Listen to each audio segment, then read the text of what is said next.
Ow!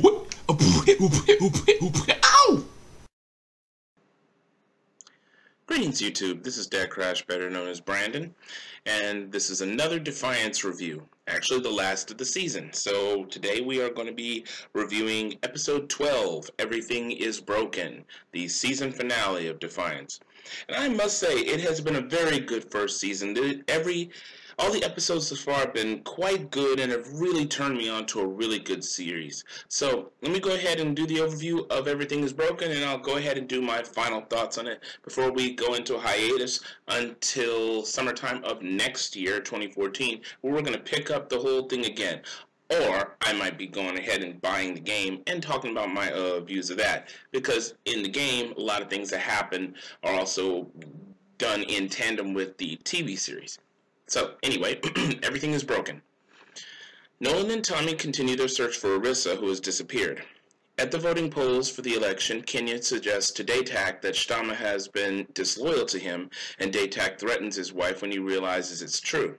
The Earth Republic storms into Dr. Yule's clinic. They ask where Arissa is, and during the interrogation, the objects are revealed to be keys to an ancient Votan ship with a weapon capable of wiping out entire species.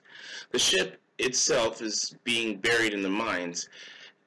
The ship itself being buried in the mines. Yule informs them that the keys are both inside Arissa and active.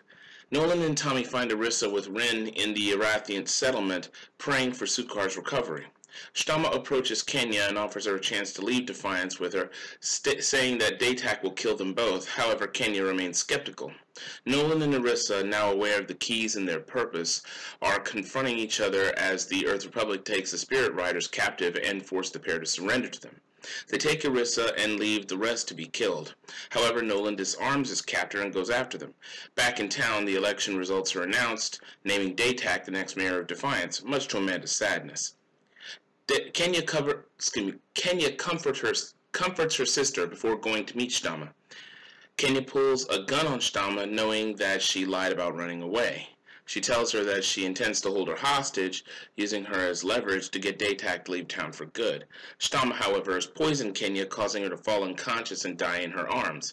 At the mines, the E-Rep discover that the keys have fused completely with Arissa's body and force Yule to try to remove them.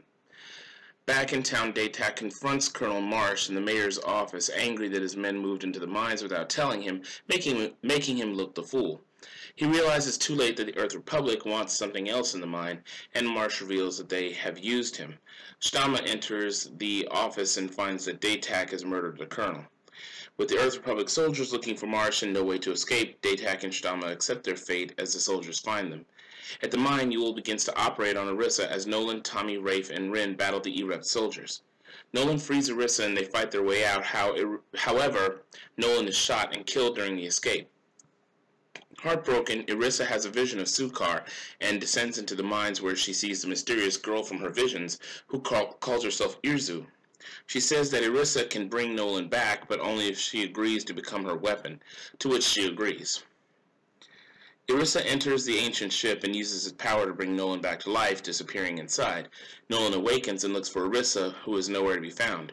His search comes to an abrupt end when, to his horror, he discovers the Earth Republic army moving into Defiance, declaring they have assumed control. Oh wow. Alright, so this episode had a lot of twists and turns. It's continued a lot of story arcs really well, and turned a lot of things on its ear. I mean, this is really one of those darkest hour scenarios. And for a change, it's not going to leave us at a cliffhanger that we'll never know what's going to happen again, like Fox did with Terra Nova. Stupid Fox. Anyway, not going to vent on that. Thankfully, this show has been renewed for a second season, so can't wait to see what's going to happen at this. So it starts off with Nolan and Tommy looking for Arissa. They finally find her at an Arathian encampment, as I just talked about, praying over Sukar, who's still comatose. And while this is going on, the election is in full swing. It's election day in Defiance, and of course, DecKrash is still rubbing elbows with with the leaders of the Earth Republic, and of course anyone who's been watching this knows the Earth Republic is bad news, but DecKrash, of course, is power hungry. And so, is thinking that, being friends with the Earth Republic would be the best bet to get him in. And of course they've been of course, they're the ones that gave him that information about Nolan that got him to resign his commission, although he wants to say on paper that the mayor fired him. He was trying to help Kenya to, not Kenya, oh my gosh, Amanda, to, to save face after all the information was revealed. So anyway, when they find Arissa, all of a sudden these mercenaries who are working for the E-Rep move in, and who are being led by this real nasty piece of work who, I forget his name, Black Tom something, I think, but he's basically a master interrogator who really loves his work. They already pretty much got Doc Yule in on this once they discovered what she had been working on in regards to what Arissa had in her body. And I didn't know this. In the last episode, we saw the tendrils of that thing come out of her, and the other device that was upstairs, the tendrils were coming down to it. And I guess it's whatever Doc Yule was trying to do, it fused both of them with her body. So we're not entirely sure what's going to happen next in that regard, but of course they forced the doctor to try to get this stuff out of her, even though the stuff had like fused itself even further with her body, becoming like dispersed into her cells, and they had decided on a particularly dangerous way to get it out. And Doc Yule, of course, more and more is, just because she's pretty much a pawn in this now, she's got to do what they tell her. Of course, they would kill her. I mean, pretty sure there are other Indigenes who probably wouldn't be so burdened with a conscience, seeing how in some of the fluff of the series, Indigenes tend to be atheistic, and, well, that doesn't necessarily mean that they're evil. I'm just saying that some might not have as many compunctions. It may not be that they're atheists or not, but okay, I think I opened up a can of worms there. I'm not going to go any further. Okay, so anyway, DecKrash wins the election, and that kind of surprised me, to be completely honest. I really wasn't, the way that the story was being set up, really were not sure who was going to win. I wasn't sure if they were just going to go ahead and have Amanda win this and have something be neatly wrapped at the end of the show, or they were going to be having DecKrash win it, because if DecKrash won, I knew things were going to get horrendously complicated really fast, and that's pretty much what happened, is that once DecKrash won, the Earth Republic started basically trying to walk all over him. Now, during this time, Amanda's sister, Kenya, kind of let slip that that DecKrash, I mean, it's not DecKrash, that she and Shtama had been please forgive me for this pun. She and Shtama had been stupping. And so, DecKrash, of course, is noticeably miffed. Especially after this, well, in my personal opinion, kind of unnecessary sex scene where she does a little trick that DecKrash kind of realizes after something that Kenya says, that he says, now that's where you got that from. He's like, and only one other girl I know who can do this, and I pay her by the hour. And Shtama, I guess, in a sense, is pretty scared. Now, this episode really kind of, this episode and the previous one kind of reveals just how complex a character Shtama is. The way she is really smart and really devious, far smarter and more devious than DecKrash could ever be. She is basically the brains of the outfit when it comes to how DecKrash works. So she goes up to Kenya and is begging for her to help her. Look, I'm going to be leaving and I want you to come with me. And Kenya's, why should I ever trust you again? And, well, I guess Shtama is a real sweet talker. And in the end, Kenya, after making peace with her sister, ends up leaving, or wanting to leave with Shtama. Shtama offers her a drink out of a flask, and of course, Kenya isn't a fool. She doesn't drink it. She just pretty much asks Shtama, what's in this? And Shtama admitted it was poison, and she starts, going on and on and on about everything. But then all of a sudden, the thing is that Kenya Kenya pulls a gun out on her and says, I'm going to use you as leverage to get Daytak out of town, so my sister can be a mayor again. But just as she's talking about her plans, all of a sudden she starts losing her footing, and then find out Shtama said, "Oh, the drink wasn't poison. It was the flask. It's absorbed through the skin." And so now Kenya is supposedly dead, and Shtama did it because that was the only way that Daytak would ever forgive her for that. So she goes back to her husband saying, I did what you asked me to. It's like, and he's in the office. Now, before this happens, Daytak confronts the leader of the E-Rep soldiers, and the E-Rep soldiers pretty much comes clean and says, yeah, we stepped up the timetable. We don't need your help to do that. And Daytak was already thoroughly pissed about that. And because now this soldier's trying to make it look like, we're in charge here, so you just do what we tell you and get out the way. And the thing about Daytak is he worked really, really, really hard to get where he was, and now this guy's basically trying to make him look like a fool. And that all came in a head where Daytak pretty much, and that's one interesting thing about Daytak. As much as you can't stand him and wish he would die, he also has a sort of a sense of honor about him, and really does try to work hard to get what he wants, regardless of what it is. Yeah, it's his ruthlessness that's the problem. And this guy was pretty much just wounded his pride, and he was telling the general off, and well, the general said something really, really, really bad. You see, in the series, the Castathans, they're known as haints, which is I guess a derogatory term against them. And he basically said, "You're one uppity haint." And even I was like, oh my god, you done did it.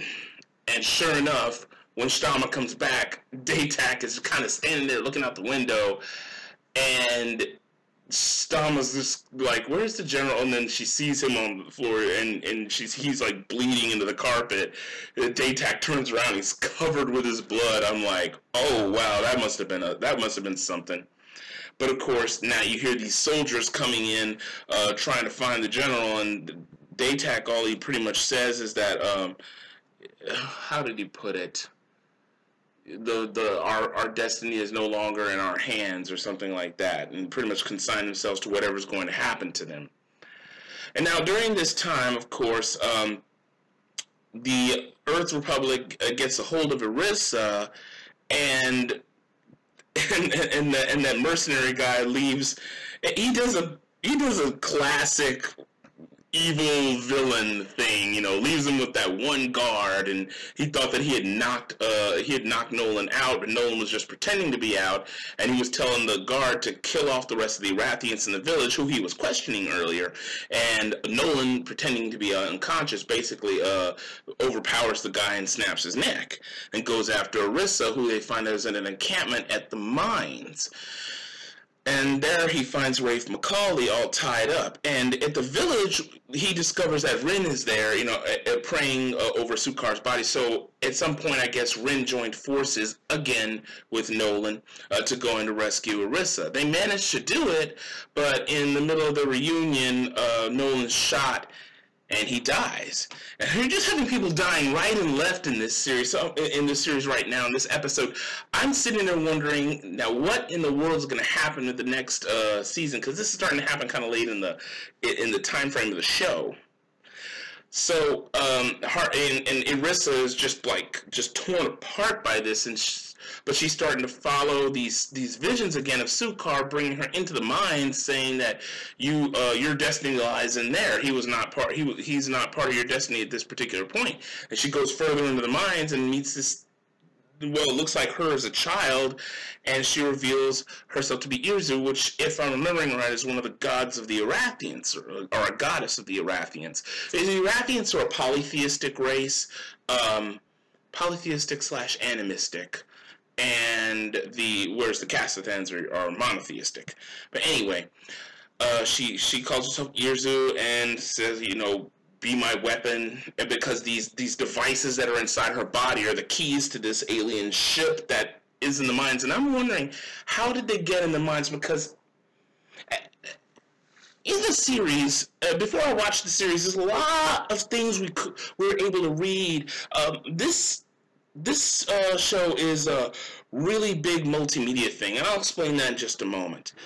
So I'm kind of wondering, okay, the ships came to Earth, the Ark ships, and some of the aliens came to Earth, were trying to negotiate, you know, getting some room on Earth where they can, you know, live in peace, and things broke down, they went into a war, and then the Ark ships fell and reformatted the Earth's surface. It's pretty much what we know. I'm wondering, what kind of a ship is this that's buried under Defiance?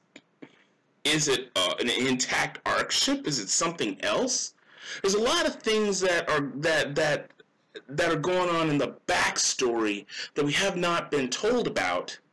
So I'm beginning to wonder, you know, what is this thing? So Irissa agrees to Irzu's, so, you know, back to what we're talking about. Irissa agrees to Irzu's proposition, and she goes and falls into this pit where you see a spinning device that looks like the two swirly things that the two devices that are inside of her. Actually, the two devices actually come out of her and reform into their states. One silver, one gold. And there's a picture on the cave of this, of an Arathian holding one silver object and one gold object in one hand and the other. And the wall that and it's like she steps into that wall, which was like an illusion, and dives down into this pit where you see this big spinning thing that looks like the two devices.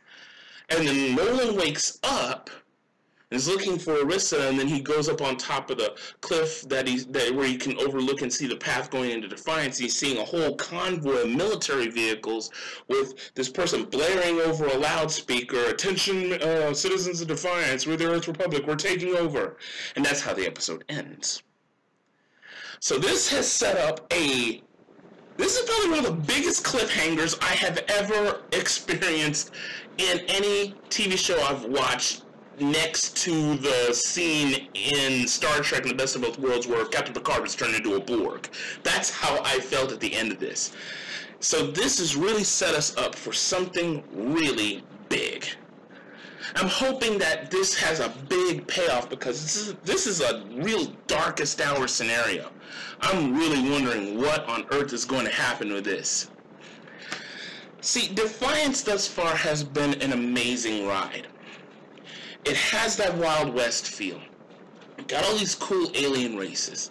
You have a great deal of backstory, which is revealed bit by bit as the story goes along, and also there are ways to access information, background information about the story, so you can understand the whole establishing principle.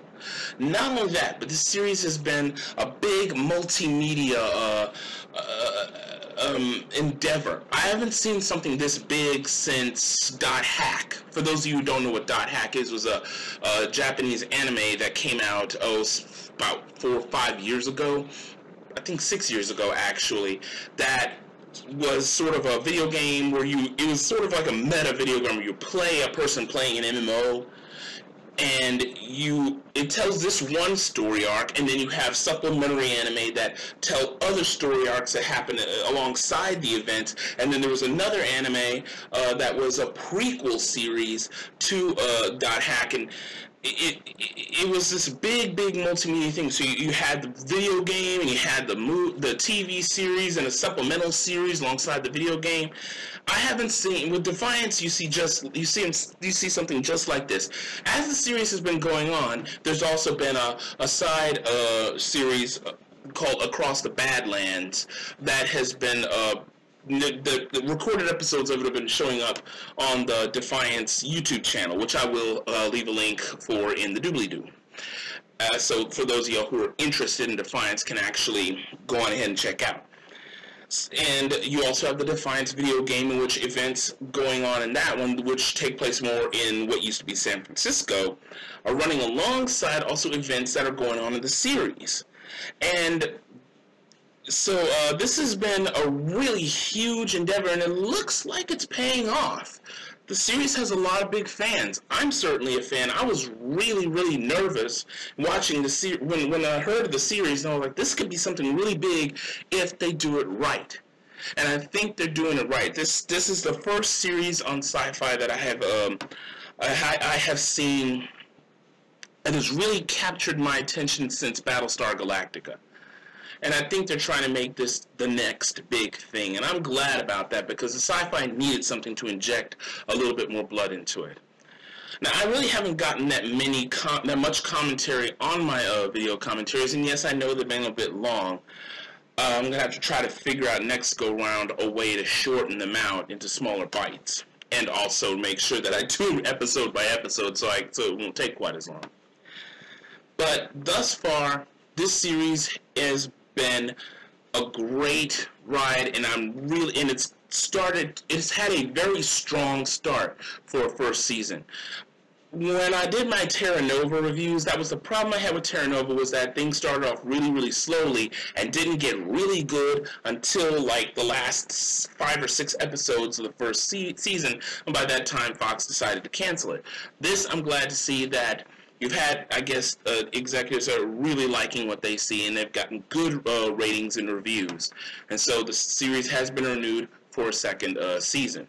And I'm really looking forward to seeing what they have in store. One of the things that I'm really looking forward to seeing, and hoping that they do get a chance to put this in, is finally getting to see the Gulani. That is the only race we have not gotten a chance to see in this series. We have seen the Kasathans and the Irathians. Those are basically the most populous race. We've seen the Sensoth. I think there are only like 1 or 2 in Defiance, or it might just be the same one. And we've seen the Liberata. And we've seen the Indigenes, but we've never yet seen the Gulani. So I'm wondering what is going to happen there. What are they waiting for? And I'm just hoping that it can keep the feel of it. And with this particular situation, we'll at least see the whole danger and the middle of everything that Defiance is Defiance kind of finds itself in. I mean, not only is it kind of sort of in the middle of the continental, what used to be the continental United States, but it's a strategic area.